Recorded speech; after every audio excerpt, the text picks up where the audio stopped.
Hello, I'm Gaurav, and today we are going to study the continuation of slave dynasty of Delhi. So, as I said you, slave dynasty का जो आखिरी राजा था केकोबाद, जब उसका murder हुआ तो उसके साथ एक नई डायनेस्टी स्टार्ट हुई जिसको दिल्ली सल्तनत का काफ़ी पावरफुल डायनेस्टी माना जाता था और ये डायनेस्टी खिलजी डायनेस्टी के नाम से बड़ी फेमस हुई। सो खिलजी डायनेस्टी का जो फाउंडर मेंबर था वो जलालुद्दीन खिलजी था, जिसने 1290 में खिलजी डायनेस्टी को इस्टेब्लिश किया और एक खिलजी डायनेस्टी को लगभग 1296 तक इसने रूल किया, यानी कि लगभग 6 साल तक इसने डायनेस्टी को रूल किया। जलालुद्दीन खिलजी ने अपनी बेटी की शादी एक अपने ही दरबार के स्लेव से की थी, जो कि एक कॉम्पिटेंट स्लेव था और काफ़ी ब्रेव भी था। और इसी स्लेव ने जब सदर्न इंडिया की तरफ एक्सपीडिशन किया, सदर्न इंडिया के कई स्टेट्स को लूटा, जीता, और इसी लूट जीत में जब जलालुद्दीन और अलाउद्दीन खिलजी के बीच में संघर्ष हुआ तो जो स्लेव था अलाउद्दीन खिलजी, इसने अपनी फादर इन लॉ की हत्या की और एक नया सुल्तान बना अलाउद्दीन खिलजी के नाम से। तो let's study the Khilji dynasty in detail. Next. So सबसे पहले हम जलालुद्दीन खिलजी के बारे में बात करेंगे। So Jalaluddin Khilji, as I said, he was a founder member of the Khilji dynasty. Jalaluddin Khilji के समय पर एक ऐसा खिलजी डायनेस्टी के मैनिफेस्टो में एक ऐसा कमिटमेंट था कि उनको सदर्न इंडिया तक अपनी पैठ बिठानी थी, सदर्न इंडिया तक अपना रूल करना था। जलालुद्दीन खिलजी को क्लियर कट एक एम्बिशन था कि वो सदर्न इंडिया तक अगर रूल करना चाहता है तो उसको गुजरात और राजस्थान के रास्ते ही सदर्न इंडिया पे पेनिट्रेट करना पड़ेगा। तो जलालुद्दीन खिलजी ने इसी मोटिव के थ्रू सदर्न इंडिया पे अटैक करने से पहले कई वेस्टर्न इंडिया के टाउन्स पे अटैक किया, जिसके अंदर सबसे प्रोमिनेंट टाउन था चित्तौड़गढ़, और उससे पहले जो टाउन पड़ता है वो है रणथंबोर। तो आज अपन पढ़ेंगे कि जलालुद्दीन खिलजी ने रणथंबोर टाउन पे कब कब अटैक किया। तो फाइनली इन 1290 उसने सबसे पहले रणथंबोर के फोर्ट पे अटैक किया। हालांकि उसको बहुत ज़्यादा सफलता नहीं मिल पाई, क्योंकि रणथंबोर का फोर्ट भी काफ़ी ज़्यादा ब्रेव राजपूत के द्वारा फोर्टिफाइड किया जा रहा था और प्रोटेक्टेड किया जा रहा था, जिसके अंदर राणा हामिद देव सिंह चौहान का नाम प्रमुख है। तो 90 में उसने रणथंबोर पे अटैक किया। उसके बाद इसका जो रीन था वो बहुत हद तक इसके जनरल, जो उसका नेफ्यू भी था और सन इन लॉ भी था अलाउद्दीन खिलजी, उसके हाथ में था। तो 1294 में उसके नेफ्यू अलाउद्दीन खिलजी ने दोबारा से रणथंबोर पर अटैक किया, क्योंकि पहले वाला जो रणथंबोर का अटैक था वो बुरी तरीके से कुचल दिया गया था राजपूत प्रिंस के द्वारा। अलाउद्दीन खिलजी ने दोबारा से अटैक किया और इस बार उसने बहुत हद तक सफलता भी पाई। सेम ईयर पे उसने फिर रामचंद्र, यानी कि जो रूलर थे देवगिरी के, उन पे अटैक किया। यादव डायनेस्टी के बहुत इंपॉर्टेंट राजा थे ये। इसके अलावा सदर्न इंडिया पे अटैक करने के बाद इसने जब सदर्न इंडिया पे जीत हासिल की, तो जीत हासिल करने के साथ साथ इसने बहुत बड़ी अमाउंट में दौलत वहाँ से लूटी, और उसी दौलत को लेकर अलाउद्दीन खिलजी और जलालुद्दीन के बीच में कुछ सस्पेक्ट पैदा हुआ, और ये सस्पेक्ट आखिरी में जाकर जलालुद्दीन के मर्डर पे पूरा हुआ। जलालुद्दीन खिलजी के मर्डर के बाद Alauddin Khilji became the new Sultan of Delhi, और उसने दिल्ली सल्तनत को एक नया, जिसे कहते हैं ना कि डायमेंशन दिया, एक नई इकोनॉमिक रिफॉर्म्स, मिलिट्री रिफॉर्म्स दिए। Let's understand his economic and military reforms first. Next. So he was a Alauddin Khilji, very brutal and very ambitious. वो अपने आप को सिकंदर ए सानी कहता था, इसका मतलब सेकंड अलेक्जेंडर, जो कि पूरी दुनिया पे फतेह पाना चाहता था।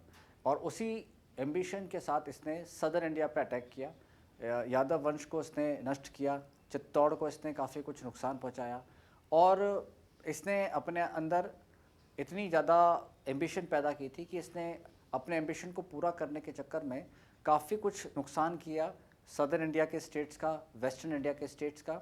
और इस नुकसान में सबसे बड़ा कंट्रीब्यूटर था इसका खुद का स्लेव, जिसको मलिक काफूर के नाम से जाना जाता है। Next. So let's understand Malik Kafur के साथ अलाउद्दीन खिलजी ने कहाँ कहाँ पे अटैक किया। तो सबसे पहले 1298 पे इसने गुजरात पे अटैक किया, रणथंबोर पे अटैक किया 1301 में, यानी कि 1301 में। उसके अलावा चित्तौड़ पे अटैक किया 1303 में, जहाँ पे राणा महारावल रतन सिंह जी का शासन था। इसके अलावा फिर उसने अगले 2 साल बाद मालवा पे अटैक किया, फिर वापस राजस्थान के जालौर पे अटैक किया। नेक्स्ट।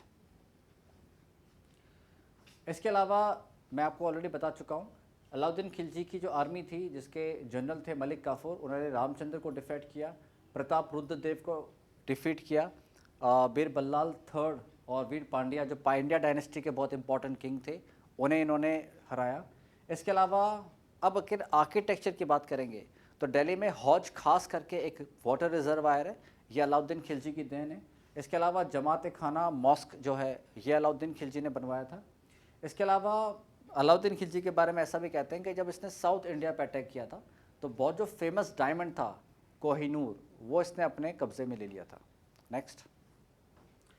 अब बात करते हैं इकोनॉमिक रिफॉर्म्स की। अलाउद्दीन खिलजी के बारे में कहते हैं कि इसने इकोनॉमिक रिफॉर्म करने के लिए अलग अलग मंडियों का फॉर्मेशन करवाया था, और ये अलग अलग मंडियाँ अलग अलग कमोडिटीज़ को सेल आउट करती थी। घोड़ों के लिए अलग मंडी थी, इंसानों के लिए अलग मंडी थी, कपड़ों के लिए अलग मंडी थी, अनाज के लिए अलग मंडी थी, फलों के लिए अलग मंडी थी। और इन सभी मंडियों के साथ साथ एक और चीज़ थी कि इसने अपने घोड़ों को ब्रांड करने की परंपरा चालू की थी। घोड़े को गरम गरम सलाखों के से दाग दिया जाता था और उस दाग में इनका रॉयल एम्बलम होता था, ताकि घोड़े की पहचान आराम से की जाए कि कौन सा घोड़ा साधारण घोड़ा है और कौन सा घोड़ा शाही सेना का घोड़ा है। इसके अलावा उसने सैनिकों के फेस को रिकग्नाइज करके उसकी फेस को रजिस्टर्ड करके उसके सारे हुलिये को रजिस्टर्ड करने की परंपरा भी बनाई थी, ताकि दुश्मन देश का कोई भी जासूस इनकी सेना में नहीं आ सके और उसका हुलिया सब कुछ रजिस्टर्ड हो। इसके अलावा उसने एक दीवाने मुस्तखराज की स्थापना की थी, जो कि टैक्स को कलेक्ट करता था और पुराने टैक्स को, पुराने अरियर्स को रिव्यू करता था। इसके अलावा मैंने आपको बताया था सेपरेट मार्केट बनाया था फ्रूट गेंस के लिए, क्लोथ्स के लिए, घोड़ों के लिए, फलों के लिए, इंसानों के लिए, जहाँ पर इंसानों को खरीदा या बेचा जा सकता था। इसके अलावा उसने जितने भी प्राइस थी उनकी कमोडिटीज़ और प्राइसेस की, कमोडिटीज़ की जो क्वालिटीज़ होती थी इसके अकॉर्डिंग जो उसकी प्राइस होती थी उसको कंट्रोल करना। और इसके अलावा उसने जितने भी फूड ग्रेन्स थी, घोड़े थे, कैटल्स थी, स्लेव थी और जितने भी इम्पोर्टेंट क्लोथ थे वो सबको इंपोर्ट और एक्सपोर्ट करना स्टार्ट किया था। तो अलाउद्दीन खिलजी सनकी होने के साथ साथ, क्रूर होने के साथ साथ एक ऐसा राजा था जो एम्बिशन तो था, लेकिन उस एम्बिशन को पैसे चाहिए थे और उस पैसे को चाहिए था मैनेजमेंट एंड कंट्रोल। तो अलाउद्दीन खिलजी ने मैनेजमेंट एंड कंट्रोल की थ्योरी को बहुत अच्छे से एग्जीक्यूट किया था नॉर्थ इंडिया में। नेक्स्ट। इसके अलावा अब एडमिनिस्ट्रेशन रिफॉर्म की बात करते हैं। इसने स्पाई सिस्टम को रीऑर्गेनाइज करवाया था। इसने अपने ही नोबल्स को स्पाई किया था, जो नोबल गैम्बलिंग में, अल्कोहल में और दूसरी गलत चीज़ों में इन्वॉल्व होता था, उसे ये ऑन स्पॉट पनिश किया करता था। इसके अलावा इसके राज में किसी भी तरह की वाइन को कंज्यूम करने की मनाही थी। इस्लामिक शरीयत के हिसाब से ये रूल करता था और इसके अकॉर्डिंग जो भी शराब पीता पाया जाता था उसे पनिश किया जाता था। नेक्स्ट, कोई भी नोबल था जिसके कोर्ट में, वो नोबल आपस में किसी भी तरह का कोई भी संबंध नहीं रख सकते थे, इवन फ्रेंडशिप। यहाँ तक कि नोबल्स के साथ पार्टी करने के लिए भी अगर सुल्तान की परमिशन नहीं है तो पार्टी या वो किसी भी तरह की मीटिंग्स सुल्तान परमिट नहीं करता था। इसके अलावा अगर नोबल के पास उसके आय के अलावा संपत्ति होती थी तो अलाउद्दीन खिलजी ने उस सारी संपत्तियों को कॉन्फिस्केट कर लिया था। इसके अलावा एज आई सेड कि उसने अपनी पॉलिटिक्स को रिलीजन से सेपरेट करके एक नया सिद्धांत चलाया था, और सिद्धांत के तहत जो राजा था वो गॉड का रिप्रेजेंटेटिव था और जितने भी उसके सब्जेक्ट हैं, नोबल्स हैं, दरबारी हैं, उनको उनका कहना मानना ही पड़ेगा, नहीं तो उसकी पनिशमेंट काफ़ी स्ट्रिक्ट होती थी। नेक्स्ट। अब हम बात करते हैं मिलिट्री रिफॉर्म। याद रखना स्टूडेंट्स, पहले के ज़माने में जो राजा होते थे उनके पास कोई प्रिपेयर्ड आर्मी नहीं होती थी।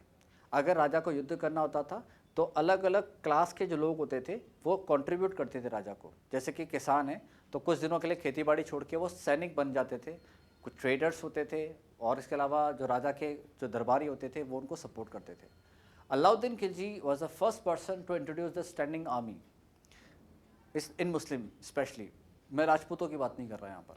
तो मुस्लिम एम्पायर में ये एक पहला राजा था जिसने स्टैंडिंग आर्मी को रिफॉर्म किया, स्टैंडिंग आर्मी को रीऑर्गेनाइज करवाया।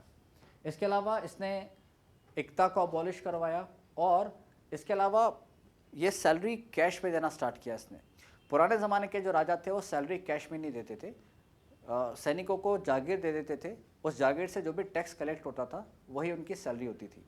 Alauddin Khilji was the first person to use and give salary in cash. इसके अलावा उसने आर्मी को मस्टर करवाया और उसने सबसे पहले ये अपनी ज़रूरत को पहचाना कि अगर उसे राजपूत आर्मी को हराना है, राजपूत आर्मी को टक्कर लेना है, तो हाथियों के बदले घोड़ों के यूज़ को उसने बढ़ावा दिया था। घोड़े युद्ध भूमि में स्विफ्ट होते हैं, ब्रेव होते हैं, स्पीड काफ़ी अच्छी होती है उनकी, और वो जानता था कि अरेबियन घोड़े जो नस्ल होती है वो काफ़ी इंपॉर्टेंट है भारत के वॉरफेयर सिस्टम में। तो वो शायद एक ऐसा राजा था जिसने घोड़ों को इंपोर्ट करना स्टार्ट किया था इंडिया के अंदर। तो बहुत सारे अरब ट्रेवल्स भारत आते थे और अपने अपने घोड़े सुल्तान को बेच के चले जाते थे। नेक्स्ट, उसके बाद आते हैं तुगलक डायनेस्टी। अलाउद्दीन खिलजी के बाद उसके जो एम्पायर थे वो सारे के सारे वीक एम्पायर्स ने मैनेज किए। मलिक काफूर भी बाद में जाकर ट्रेचरसी साबित हुआ और अल्टीमेटली एक दूसरे का मर्डर करके पूरी डायनेस्टी नष्ट हुई। फाइनली एक नई डायनेस्टी ने जन्म लिया जो कंपैरेटिवली ज़्यादा एम्पायर से भरी हुई थी, इसका लाइनअप थोड़ा ज़्यादा था और इसके अंदर जो एम्पायर्स थे, इसके अंदर जो एम्पायर्स थे उनका एम्बिशंस इनके एम्बिशन से थोड़ा अलग था। Let's get started. तो इस डायनेस्टी को बोलते हैं तुगलक डायनेस्टी, जिसको घियासुद्दीन तुगलक ने फाउंड किया था। लेकिन इस डायनेस्टी का जो इम्पॉर्टेंट एम्पायर है जो हम सबसे ज़्यादा स्टडी करेंगे वो है मोहम्मद बिन तुगलक, जिसको इतिहास में एक सन की राजा के तौर पे देखा जाता है। स्टार्ट। तो सबसे पहले हम घियासुद्दीन तुगलक की बात करेंगे। घियासुद्दीन तुगलक का असली नाम था गाजी मलिक और इसने अपने आप को टाइटल दिया था घियासुद्दीन का। याद रखना स्टूडेंट, एक क्वेश्चन है बहुत इंपॉर्टेंट कि इसी घियासुद्दीन तुगलक ने तुगलकाबाद को स्टैब्लिश किया था अपने ही नाम पर। तो तुगलकाबाद को स्टैब्लिश करने के बाद जब ये युद्ध लड़ने गया और युद्ध को जीत के वापस आ रहा था तो उसके बेटे ने इसके लिए बहुत बड़ा स्वागत द्वार बनवाया था इसके वेलकम करने के लिए।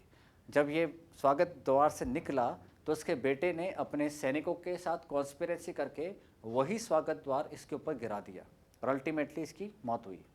इसके मौत के बाद जिसका बेटा था, जिसका नाम था खुसरो खान, इसका नाम था मोहम्मद बिन तुगलक, वो नया राजा बना, वो नया सुल्तान बना था। ठीक है, उससे पहले अपन थोड़ा पढ़ लेते हैं। तो Ghiyasuddin Tughlaq as I said वो एक एक्सीडेंट में मारा गया था। वो एक्सीडेंट में आपको बता चुका हूँ। वो एक्सीडेंट उसके बेटे जोना ने करवाया था जिसका नाम उलुग खान था और जब इसकी डेथ हुई तब उस उलुग खान ने एक नया टाइटल दिया मोहम्मद बिन तुगलक के नाम से।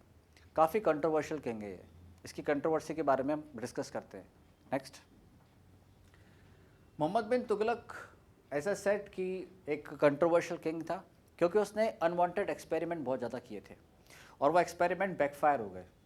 तो स्टूडेंट, इसके जो एक्सपेरिमेंट थे वो बहुत दूरदर्शी एक्सपेरिमेंट तो थे, बट क्योंकि एक प्रॉपर एग्जीक्यूशन नहीं था तो इसके जो एक्सपेरिमेंट थे वो इस पर भारी पड़े और अल्टीमेटली इसकी जो प्रजा थी, इसके जो सब्जेक्ट्स थे वो इससे काफ़ी दुखी थे। तो लेट्स गेट स्टार्टेड और लेट्स गेट डिस्कस्ड कि ये एक्सपेरिमेंट एग्जैक्टली थे क्या। तो स्टूडेंट मैं आपको बताता हूँ एक्सपेरिमेंट नंबर 1। क्या आपको पता है ये एक पहला सुल्तान था जिसने डिमोनेटाइजेशन करवाया था। इसने अपने सोने चांदी के सिक्कों को बंद करके तांबे और पीतल के सिक्कों को इंट्रोड्यूस किया था। अब इसने ये सोचा था कि सोने चांदी के सिक्के में काफ़ी गड़बड़ी हो रही है, काफ़ी करप्शन हो रहा है, काफ़ी नकल हो रही है इसकी, तो क्यों ना मैं तांबे और पीतल के सिक्कों को मार्केट में इंट्रोड्यूस करता हूँ और धीरे धीरे सोने और चांदी के सिक्कों को विड्रॉ कर लेता हूँ। लेकिन प्रॉब्लम क्या हुई कि जब सोने और चांदी के सिक्के को विड्रॉ करके तांबे और पीतल के सिक्के बनने लगे तो भारत के लोगों ने अपने घर में ही तांबे और पीतल को पिघला कर उनके सिक्के बनाकर फॉग करेंसी यानी कि नकली करेंसी मार्केट में इंट्रोड्यूस कर दी। इससे सुल्तान को काफ़ी नुकसान हुआ और अल्टीमेटली कुछ सालों के बाद जब सुल्तान का ख़जाना बिल्कुल खाली हो गया, उसके ख़जाने में सिर्फ और सिर्फ फेक करेंसी हुई, तो मोहम्मद बिन तुगलक को अपना फैसला वापस लेना पड़ा। लेकिन तब तक काफ़ी देर हो चुकी थी और इकोनॉमिक, पॉलिसी जो थी, इकोनॉमिक जो एक रीढ़ की हड्डी हमारे देश में थी, वो काफ़ी कुछ हिट हो चुकी थी। तो इसका जो पहला एक्सपेरिमेंट था वो पूरी तरीके से बैकफायर्ड किया। इसने सेकंड एक्सपेरिमेंट किया कि इसने गंगा और यमुना के किनारे, जो गंगा और यमुना के बीच में, सॉरी, जो बहुत बड़ा रीजन था जिसको दोआब कहते थे, जो उस समय क्या भारत का सबसे बड़ा प्रॉस्परस रीजन था जहाँ पे बहुत अच्छी खेती बाड़ी होती थी, तो मोहम्मद बिन तुगलक ने उन्हीं खेती बाड़ी के ऊपर टैक्स लगा दिया। इससे क्या हुआ कि जो दोआब रीजन के किसान थे उन्होंने इसके खिलाफ रिवोल्ट किया, और उस रिवोल्ट की कीमत मोहम्मद बिन तुगलक को ऐसे चुकानी पड़ी कि फाइनली मोहम्मद बिन तुगलक को अपने इस डिसीजन को बैक लेना पड़ा, बाद में जाकर पछताना पड़ा, लेकिन तब तक काफ़ी देर हो चुकी थी और जो किसान थे वो काफ़ी नाराज़ हो चुके थे इससे। इसका तीसरा जो कंट्रोवर्शियल डिसीजन था वो ये था कि इसने एक बार सोचा कि क्यों ना दिल्ली से अपनी कैपिटल को शिफ्ट करके दौलताबाद ले जाया जाए। दौलताबाद का आज मॉडर्न नेम है देवगिरी। तो you will be surprise to know कि हमारे देश की कुछ समय के लिए राजधानी दौलताबाद यानी देवगिरी भी थी। भरी गर्मी में इसने फैसला किया कि पूरी कैपिटल को मैं दिल्ली से दौलताबाद शिफ्ट करूंगा। तो दिल्ली से सारे शहर को साथ लेकर ये दौलताबाद गया। दौलताबाद कुछ समय बिताने के बाद इसको रियलाइज़ हुआ कि दिल्ली जो एक छोड़ के आया है वो अब पूरी तरीके से खतरे में है, क्योंकि मंगोल आक्रमणकारी कभी भी भारत पर अटैक कर सकते थे, और अगर उसने एक बार दिल्ली पे कब्जा कर लिया तो पूरे देश पे कब्जा करते हुए उन्हें देर नहीं लगेगी। ये बात रियलाइज़ करने के बाद इसने तुरंत अपना फैसला चेंज किया और लोगों को इन्फॉर्म किया कि ये वापस से अपनी कैपिटल को दिल्ली शिफ्ट करना चाहता है। भरी गर्मी में लोग अपने अपने कैटल्स को लेकर फिर से दौलताबाद से दिल्ली चले गए। इस प्रोसेस में लू में, गर्मी में कई लोग मारे गए, कई कैटल्स मारी गई, और अल्टीमेटली सुल्तान की किरकिरी हुई इस फैसले को लेकर, वो अलग। तो जब इसकी मौत हुई थी तो एक बहुत फेमस हिस्टोरियन ने बोला था कि अंततः जनता को इससे और इसको जनता से मुक्ति मिली। तो फाइनली मोहम्मद बिन तुगलक को अपने कंट्रोवर्शियल, ब्रेव, बोल्ड, जो भी आप कह लीजिए, उन फैसलों के लिए ज़्यादा जाना जाता है। Alright, please next. तो ये इसका एक फैसला था, टैक्सेशन दोआब, जो मैं आपको ऑलरेडी डिस्कस कर चुका हूँ। Next, introduction of token currency, जो मैं आपको ऑलरेडी डिस्कस कर चुका हूँ। नेक्स्ट, और इसके अलावा transfer of the capital from Daulatabad and finally vice versa, Daulatabad से दोबारा दिल्ली आया है। तो ये इसके कंट्रोवर्शियल फैसले थे, और इन्हीं कंट्रोवर्शियल फैसलों की वजह से इसको अपने ज़माने का सबसे कंट्रोवर्शियल राजा माना जाता है। इसके बाद जो दिल्ली की गद्दी संभाली वो उसके बेटे ने संभाली। नेक्स्ट, और उसका नाम था फिरोज शाह तुगलक। नाउ फिरोज शाह तुगलक भी काफ़ी कंट्रोवर्शियल किंग था, क्योंकि इसने हिंदुओं के खिलाफ काफ़ी अत्याचार किए। खैर, वो अपन डिस्कस बाद में करेंगे। पहले हम बात करते हैं कि ये कज़न था मोहम्मद बिन तुगलक का, और इसके अलावा आज जो फिरोज शाह कोटला मैदान आप देखते हैं, ये इसी ने बसाया था। एक टाउन था फिरोज शाह कोटला, जहाँ पे आज फेमस क्रिकेट स्टेडियम है, राइट। खैर, इसने कैनाल को कंस्ट्रक्शन कराया था इरिगेशन करने के लिए। इसने हिसार सिटी की स्थापना करवाई थी, और इसके अलावा इसने फिरोज़ाबाद टाउन को भी इस्टेब्लिश कराया था। वही फिरोज़ाबाद जो आज कांच की चूड़ियों के लिए वर्ल्ड फेमस है। नेक्स्ट, अब आते हैं हम नेक्स्ट डायनेस्टी की तरफ, जो बहुत ज़्यादा ग्लोरियस डायनेस्टी नहीं है, जिसको सैयद डायनेस्टी के नाम से जाना जाता है। लेकिन एक बात मैं आपको बताता हूँ, ये सैयद डायनेस्टी के बारे में हिस्ट्री में ज़्यादा कुछ लिखा हुआ नहीं है, लेकिन सैयद डायनेस्टी के समय ही भारत में मंगोल्स का सबसे बड़ा अटैक हुआ था, और जो अटैक करने वाला लीडर था उसका नाम था तैमूर। तो सैयद डायनेस्टी के समय पर तैमूर ने भारत पर अटैक किया था, और लाखों नहीं बल्कि करोड़ों की संख्या में उसने भारत में कई लोगों को मारा था। तो सैयद डायनेस्टी के अचीवमेंट को हम एक साइड रखकर सिर्फ ये याद रखेंगे कि सैयद डायनेस्टी के समय पर ही तैमूर का अटैक हुआ था, जो कि क्वेश्चन में पूछा जा सकता है। Next, alright, please next. ये कुछ इंपॉर्टेंट डायनेस्ट हैं सैयद डायनेस्टी के। Please next, next, next.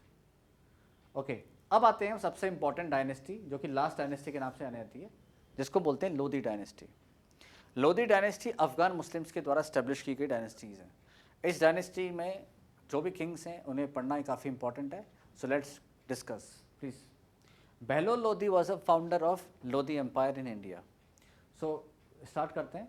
तो as a said Bahlol Lodi was one of the Afghan sardar who establish himself Punjab after the invasion of Timur. तो सैयद डायनेस्टी के समय पर जब तैमूर ने अटैक किया था, तैमूर के अटैक के बाद बहलोल लोदी ने तैमूर के जाने के बाद पंजाब के एरिया में एक डायनेस्टी इस्टेब्लिश की थी जिसको लोदी डायनेस्टी के नाम से जाना जाता है। प्लीज़ स्टूडेंट याद रखना, ये लोदी डायनेस्टी के जो मुसलमान हैं ये अफ़गानी मुसलमान हैं, तो ये अफ़गान से आए थे। इसके अलावा इसने दिल्ली डायनेस्टी को वापस से रीस्टोर किया और कुछ मेजर टाउन को इस्टेब्लिश किया था जिसके अंदर जौनपुर, रेवाड़ी, इटावा, मेवाड़, सांभल और ग्वालियर थे जिन्होंने इनको काफ़ी सपोर्ट किया। काइंड था, जनरस रूलर था, लेकिन फाइनली 1488 में इसकी डेथ हो गई और उसके बाद नेक्स्ट रूलर बना Sikandar Lodi. Please next. Sikandar Lodi Lodi dynasty का सबसे अच्छा राजा माना जाता है। खैर इसके अंदर इसकी सबसे बड़ा जो अचीवमेंट था वो ये था कि इसने गज सिकंदरी को इंट्रोड्यूस किया था जो 32 डिजिट का होता था। ये एक कल्टीवेटेड फील्ड को नापने के लिए सिस्टम था। स्ट्रॉन्ग सुन्नी मुस्लिम था, फेनेटिक था, रिलीजियस इंटॉलरेंस था इसके अंदर, और इसने काफ़ी क्रूरल्टी परपेचुएट की थी हिंदुओं के ऊपर। एक फेमस मंदिर था ज्वालामुखी टेम्पल नागाकोट में, वो इसने डिस्ट्रॉय किया था, और जितने भी मथुरा के टेम्पल्स थे वो इसने डिस्ट्रॉय किए थे।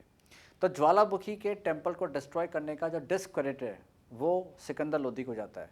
नेक्स्ट जो एम्परर था, one emperor was last emperor of the Delhi सल्तनत, और दिल्ली सल्तनत के एम्परर के लास्ट एम्परर ने एक बहुत भारी गलती की जिसका खामियाजा को ये चुकाना पड़ा कि सल्तनत का पूरी तरीके से द एंड हुआ। नेक्स्ट। तो मैंने आपको बताया था कि लास्ट सल्तनत का राजा था इब्राहिम लोदी जो 1570 से लेकर 1526 तक भारत का सुल्तान रहा। इब्राहिम लोदी लास्ट रूलर था और सिकंदर लोदी का बेटा था। इब्राहिम लोदी का एक चाचा था दौलत खान लोदी जो कि पंजाब का गवर्नर था। इब्राहिम लोदी से उसके कोई भी अच्छे रिलेशनशिप नहीं थे। कई मौके पर इब्राहिम लोदी दौलत खान और उसके बेटे की इंसल्ट कर चुका था। तो दौलत खान जो पंजाब का गवर्नर था वो इब्राहिम लोदी की सत्ता को कैसे भी करके हटाना चाहता था। तो दौलत खान लोदी ने एक पत्र लिखा मंगोल डायनेस्ट को, और ये मंगोल डायनेस्ट था बाबर। बहलोल लोदी जो दौलत खान लोदी था, बाबर को पत्र लिखकर उसने निमंत्रण दिया कि आप इंडिया आइए, इब्राहिम लोदी पर अटैक कीजिए जिसमें मैं आपको सपोर्ट करूंगा, जो भी बूटी जो भी संपदा आपके हाथ लगती है वो आपकी, और इसके बदले में भारत मेरा। फाइनली दौलत खान लोदी के इनविटेशन पे बाबर ने भारत पर अटैक किया और बाबर और इब्राहिम लोदी के बीच में एक फाइनल बैटल हुई जिसको हम बोलते हैं बैटल ऑफ पानीपत फर्स्ट, जो कि 1526 में हुई थी। इसी बैटल ऑफ पानीपत फर्स्ट की वजह से बाबर को भारत में आने का गेटवे मिला, और जैसे ही वो भारत आया सुल्तनत पीरियड जो था वो ख़त्म हुआ और एक नए पीरियड की स्टार्टिंग हुई जिसको हम बोलते हैं द मुगल एम्पायर। तो आज के लिए इतना ही। आज हमने पढ़ा खिलजी डायनेस्टी के बारे में, तुगलक डायनेस्टी के बारे में, सैयद डायनेस्टी के बारे में and the fall of Delhi सल्तनत के बारे में। इसके बाद के चैप्टर में हम पढ़ेंगे द मुगल एम्पायर के बारे में। Thanks a lot.